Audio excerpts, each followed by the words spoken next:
मी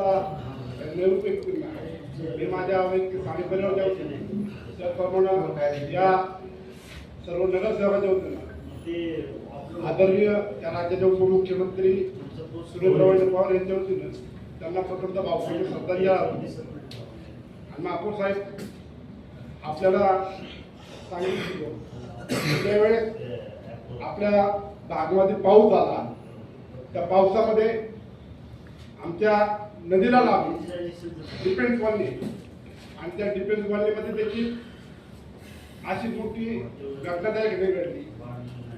कितीतरी घरांमध्ये पाणी आलं.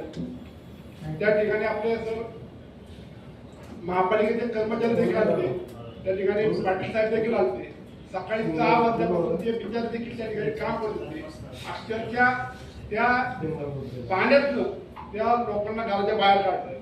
मला याच्यातून एवढं सांगायचंय की आपण सगळं नियोजन करत असताना आपण आपल्या शहराचं नियोजन करतो, पण शहराच्या बाहेर म्हणजे आपण आता आमची इंद्रायणी नदी आहे, इंद्रायणी नदीच्या अलीकडला भाग आपण पूर्ण इंद्रायणी बाग ठेवतो, परंतु इंद्रायणीच्या पलीकडे जे PMID मध्ये येत तिकडे मात्र त्या ठिकाणी लोक नदी अरुंद करत चाललेली. माझं म्हणणं की त्या PMID साठी त्यांना जर मला काय सांगता आलं की नदीचे बदल चाललेले ऑटोमॅटिक नदी अरुंद होत चाललेली, त्यामुळे पाणी या चिखली कातरच्या मुळशात तळवल्या त्या भागावरून बसते. तो एक महत्वाचा विषय की त्या ठिकाणी आपण त्या ठिकाणी PMIDला ते कळवलं पाहिजे.